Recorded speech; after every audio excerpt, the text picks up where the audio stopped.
जनतेचा हक्काचा आवाज.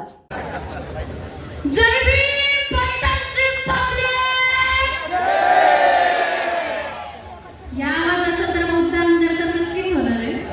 हा जोश असेल तर बौद्ध आमदार काय बौद्ध पंतप्रधान सुद्धा होईल.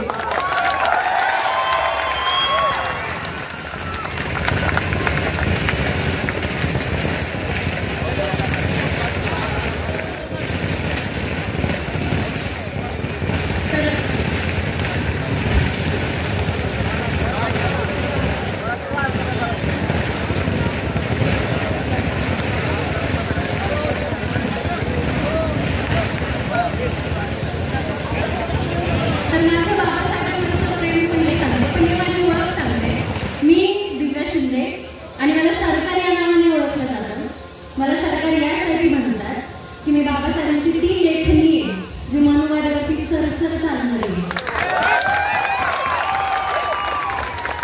आणि मला असं वाटतं की डॉक्टर बाबासाहेब आंबेडकरांनी मला जो अधिकार दिला त्या अधिकारासोबत आधी डोक्यावरचा पदर पडून न देणारे मी आज तुमच्या समोर 3 पीस सूट मध्ये तुमच्या समोर भाषण द्यायची ताकद ठेवते फक्त डॉक्टर बाबासाहेब आंबेडकरांनी.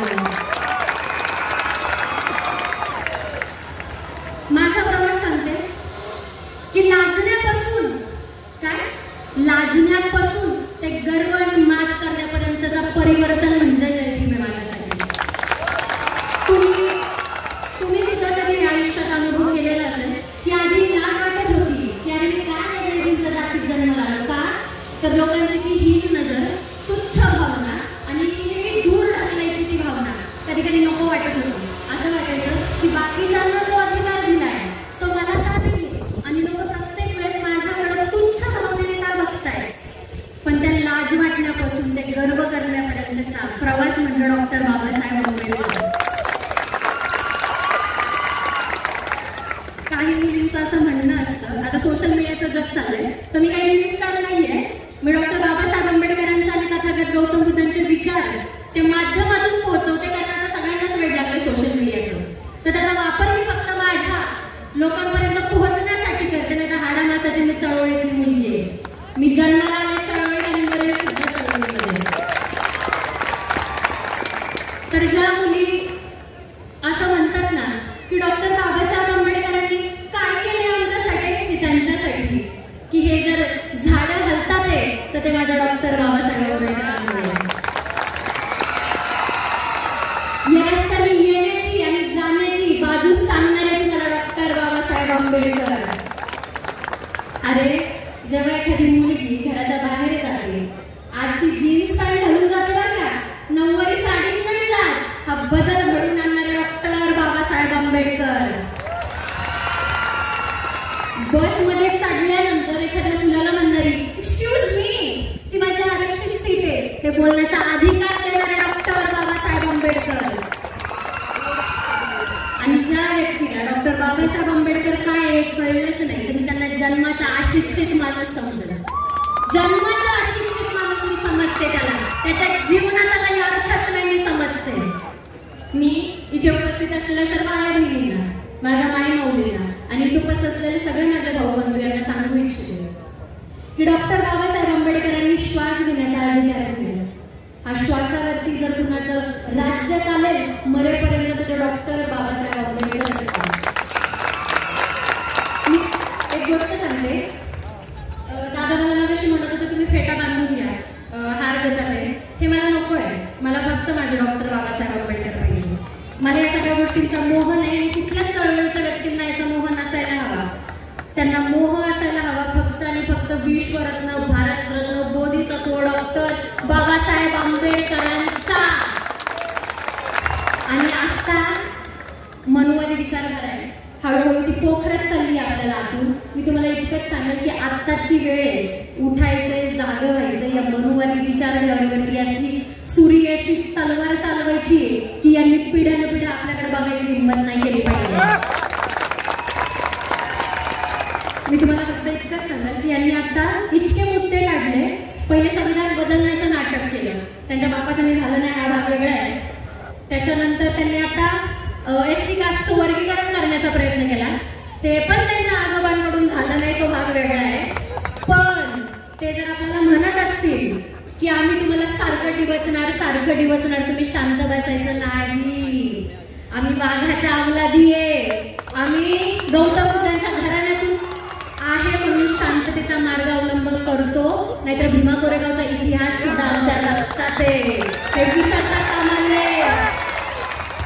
आणि म्हणून त्या सगळ्या जातीवाल्या लोकांना हे सांगू इच्छिते की अगर कभी मेरे बाबा साहेब के नाम से जंग हुई तो हम में से हर एक आदमी तुम्हें चीरते हुए दिखाई देगा.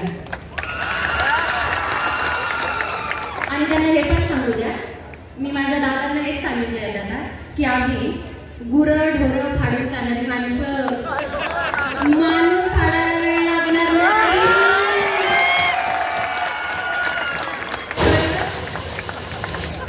त्याच्यामुळे जरा लायकी शांत याचा फायदा घेऊ नका.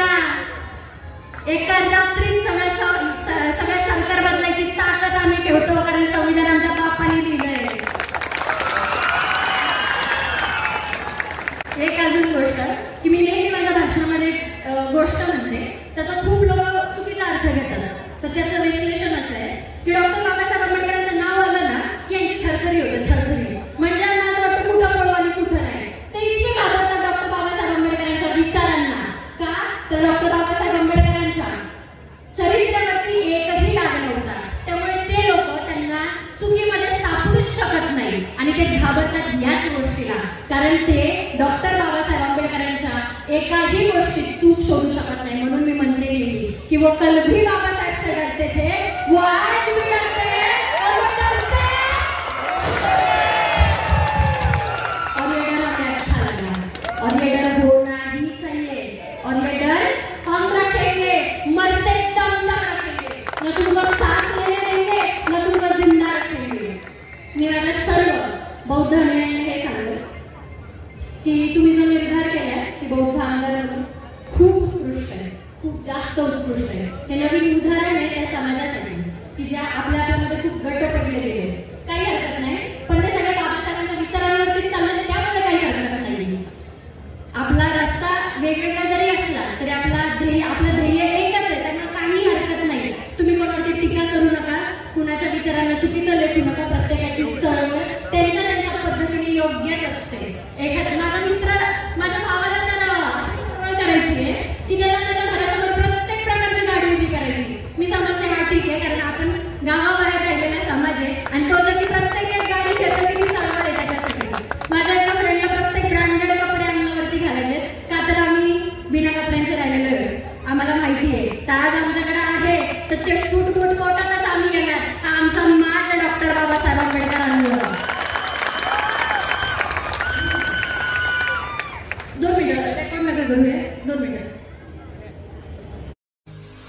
आपल्या भागातील महत्त्वाच्या आणि ताज्या बातम्या पाहण्यासाठी गंधवार्ता न्यूज चॅनलला यूट्यूबवर सबस्क्राईब करा आणि बेल आयकॉन प्रेस करा.